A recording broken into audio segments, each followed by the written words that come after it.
शत्रु हो तो रावण जैसा, युद्ध के पहले का एक मार्मिक प्रसंग। जब श्री राम रावण युद्ध शुरू होने वाला था तो राम ने कहा, मैं युद्ध शुरू होने से पहले लंका विजय के लिए एक यज्ञ करना चाहता हूँ और उसके लिए मुझे एक महापंडित चाहिए जो शैव अर्थात शिव को पूजने वाला और मेरी तरह वैष्णव हो।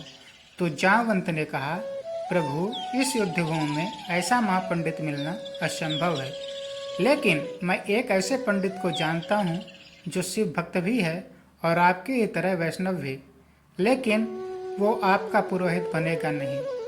तो श्री राम ने उस पंडित का नाम पूछा तो जामवंत ने कहा, उसका नाम रावण है।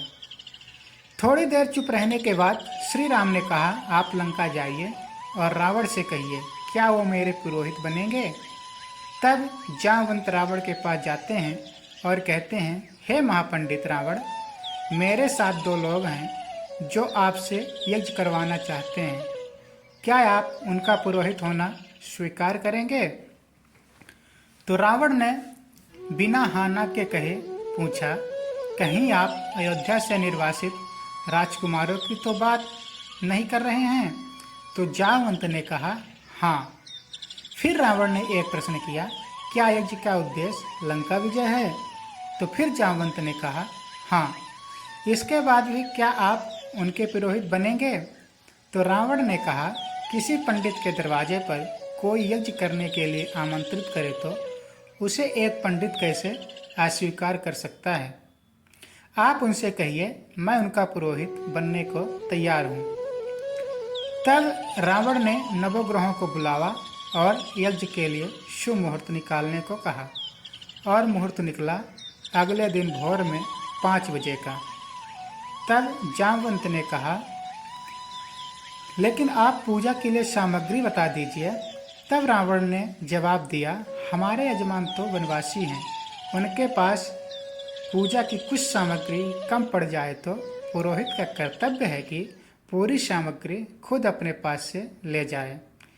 क्योंकि रावण जानता था कि राम विवाहित हैं और विवाहित पुरुष के बगल में उसकी पत्नी ना बैठे तो पूजा पूर्ण रूप नहीं होती और मैं अपूर्ण पूजा नहीं करा सकता। इसके बाद जामवंत चले और रावण अशोक वाटिका सीता के पास गया और सीता से कहा, तुम्हारा पति एक यज्ञ करने वाले हैं जिसमें मैं उनका पुरोहित हूँ। कल मेघनाथ सुबह रथ लेकर आएगा, तुम उस पर बैठ जाना और उसके साथ यज्ञ स्थल पर चले जाना और यज्ञ खत्म होने के बाद फिर वापस लंका चली आना। इसके बाद सुबह रावण यज्ञ स्थल पर पहुंचा। यह देखकर राम और लक्ष्मण ने रावण के पैर छुए और आशीर्वाद लिया। रावण ने यज्ञ शुरू करने से पहले राम से पूछा, तुम्हारी पत्नी कहाँ है? तो राम ने कहा, पुरोहित जी, उनका हरण हो गया है। तब रावण ने राम से कहा, मैंने तो पहले ही कह दिया था कि अगर मेरे यजमान के यज्ञ में कुछ पूजन सामग्री कम पड़ जाएगी तो पुरोहित का कर्तव्य है कि उसको उपलब्ध कराए। तब उसने मेघनाथ से कहा, पुत्र, सीता को राम के बगल में बैठा दो। तब सीता को उनके बगल में बैठाकर रावण ने यज्ञ पूर्ण कर शिवलिंग की स्थापना की और नाम रखा रामेश्वर, अर्थात राम ही ईश्वर हैं और ईश्वर ही राम। यज्ञ पूर्ण होने के बाद राम ने रावण से कहा, आचार्य, आप अपनी दक्षिणा बताइए। तो रावण ने कहा, यजमान, समय आने पर ले लूँगा। तब रावण ने कहा, ठीक है आचार्य, बता तो दीजिए आपको क्या चाहिए। तब पता नहीं उस समय आपको दक्षिणा देने की स्थिति में रहूं या नहीं। तब रावण ने राम से कहा, यजमान, मुझे दक्षिणा में बस यही चाहिए कि जब मेरी मृत्यु हो तो मेरे सामने आप दोनों भाई मौजूद हों।